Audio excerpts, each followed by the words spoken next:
Hah, tablet ini pakai MediaTek Helio G99. Harganya Rp1.999.000. Yes, ini adalah Infinix Expert. Infinix kembali bikin ulah. Gak pakai banyak cincong, langsung aja kita bahas. Let's go!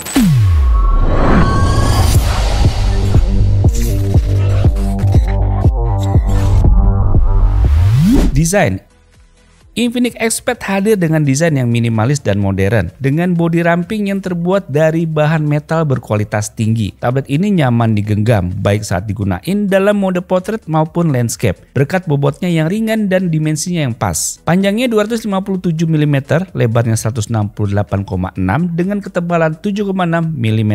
Cukup ringan dengan bobot sekitar 496 gram. Back covernya ini two-tone dengan ada perbedaan area modul kamera dan bawahnya. Keren sih, secara looks emang kelihatan cukup mewah. Layarnya besar 11 inch beresolusi Full HD Plus dengan refresh rate-nya 90 Hz. Meskipun bukan yang terbaik, tapi cukup untuk memberikan pengalaman visual yang mulus dan responsif. Masih cocok dan ideal buat nonton video, main game, atau sekedar browsing. Bezelnya sih cukup tebal di semua sisinya, tapi nggak masalah juga sih. Wajar aja di tablet seharga ini. Kita juga udah tes layarnya, ternyata cukup lumayan juga. Layar Infinix Expert mampu mencapai kecerahan hingga 322 nits. Untuk penggunaan di dalam ruangan masih aman.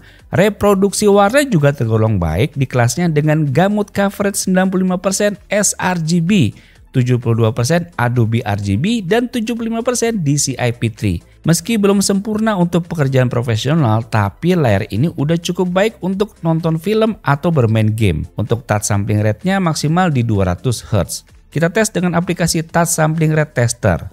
Lalu maksimal sentuhan yang bisa diterima layar secara bersamaan bisa 10 jari. Performa yang jadi perbedaan kali ini pada chipsetnya yang digunakan ini. Infinix Expert menggunakan prosesor MediaTek Helio G99 Ultra. Infinix Expert menggunakan prosesor MediaTek Helio G99 Ultra Speed Processor. Prosesor octa-core ini punya 2 core Cortex A76 berkecepatan 2,6 GHz dan 6 core Cortex A55 berkecepatan 2.0 GHz. Performa yang cukup mumpuni untuk menjalankan game apapun dengan lancar. Skornya pun cukup baik ya. AnTuTu Benchmark bisa dapetin skor 430.549. Performa keseluruhan yang baik untuk tablet di kelasnya. Selanjutnya GPU Max Benchmark punya skor 706.800. Kemampuan grafisnya yang cukup oke untuk gaming. Terus 3D Mark Benchmark-nya juga bisa hasilin skor Slingshot 3681 dan White Life-nya 1368. Geekbench 6 single core-nya 744 dan multi-core-nya 1948. Performa CPU untuk komputasi ringan sehari-hari masih sangat memadai dan untuk multitasking ringan cukup lancar. GFX Bench untuk frame rate pada Aztec Ruin OpenGL dan Vulkan tergolong rendah nih. Namun direct on screen-nya mencapai 67 fps, menunjukkan potensi baik untuk game yang nggak terlalu berat. Terakhir pada CPU throttling test nih, performa CPU rata-rata di 81% selama 30 menit menunjukkan adanya throttling saat penggunaan intensif yang mungkin mempengaruhi performa saat bermain game berat dalam jangka waktu lama. Urusan sensor di sini juga udah lengkap ya, tapi untuk gyroscope-nya masih virtual. Gaming test. Nah, untuk pemakaian gaming juga cukup baik dan kita tahu MediaTek Helio G99 yang kuat dipakai game apapun. Kita tes Genshin Impact. Masih bisa dimainin dengan FPS rata-rata di 50-an FPS pada pengaturan grafis lowest. Tapi ada beberapa kali drop FPS saat kondisi lagi ramai. Suhu tetap stabil di 37 derajat Celcius. Untuk sekedar iseng main game Genshin Impact sih masih aman ya. Tapi untuk naikin rank dengan lawan bos yang cukup lumayan kewalahan juga sih. Selanjutnya PUBG Mobile lancar dimainin dan stabil dengan rata-rata 39 fps pada pengaturan smooth dan frame rate ultra dengan suhu maksimal mencapai 35 derajat Celcius. Fitur lainnya cukup menarik dari fitur yang disematkan di sini. Di antaranya ada Volak Voice Assistant, di mana Voice Assistant ini berbasis OpenAI ChatGPT. Ini memungkinkan kita melakukan berbagai tugas hanya dengan perintah suara, seperti memutar musik, buka aplikasi, atau mencari informasi di internet. Menggunakan operating system Android 14 yang lebih lancar pastinya. Selanjutnya pada sisi audio juga cukup bisa kita acungin jempol nih. Suaranya ternyata cukup jernih dan powerful juga. Lumayan puas nih saya. Kayak gini nih contoh suaranya.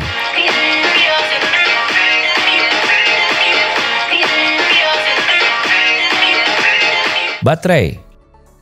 Dari sisi baterai, Infinix Xpad ngasih baterai 7250 mAh yang cukup besar buat ngerjain buat kegiatan sehari-hari. Di pengujian kita dicoba nonton video 1080p selama 30 menit ngabisin 5% baterai. Scrolling media sosial selama 30 menit ngabisin 6%. Dan bermain game selama 30 menit ngabisin sekitar 12%. Baterai ini mampu bertahan hingga seharian dengan penggunaan ringan hingga sedang. Jadi nggak perlu ribet-ribet ngecas tablet ini. Kesimpulan, Infinix Xpad merupakan tablet yang menarik di segmen entry level. Layar luas, performa oke untuk gaming casual dan tugas sehari-hari, fitur canggih, baterai tahan lama, dan audio berkualitas bikin jadi pilihan ideal buat gamer casual, bahkan pelajar atau siapa aja yang membutuhkan tablet serbaguna dengan harga yang sangat terjangkau. Tapi perlu diingat juga ya, RAM 4GB mungkin terasa kurang untuk multitasking berat. Oh ya, yang rame juga katanya storage-nya masih eMMC nih. Tapi dengan pengujian kita di Antutu sih keluarnya UFS 2.x dan hasilnya kecepatan random access-nya untuk baca 308 megabit per second dan tulisnya 274 megabit per second. eMMC biasanya sih jauh di bawah ini ya. Jadi nggak ada masalah sih selama itu semua cepat. Untuk kamu yang cari tablet terjangkau dengan performa gaming yang cukup mumpuni, udah gitu layarnya luas dan dikasih fitur cukup lengkap, Infinix Xpad ini pilihan yang tepat dan sangat layak buat dipertimbangkan. Harganya juga bersaing banget di kelas entry level. Buat sekolah, kuliah, bahkan kebutuhan kerja juga bisa dipenuhi paket tablet ini.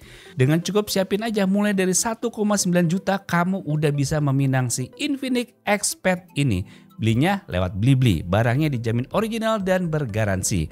Udah gitu pengirimannya juga bisa cepat dan kamu bisa cicil 0% tanpa biaya hingga 6 bulan atau bisa dicicil hingga 24 bulan. Gimana? Makin tertarik kan? Oke banget sih, pusing nih lawan-lawannya pasti sama si Infinix Xpad ini. Oke guys, bikin video mengenai tablet terbaru dari Infinix ini semoga bisa menambah wawasan kalian. Sampai jumpa di video selanjutnya. Bye.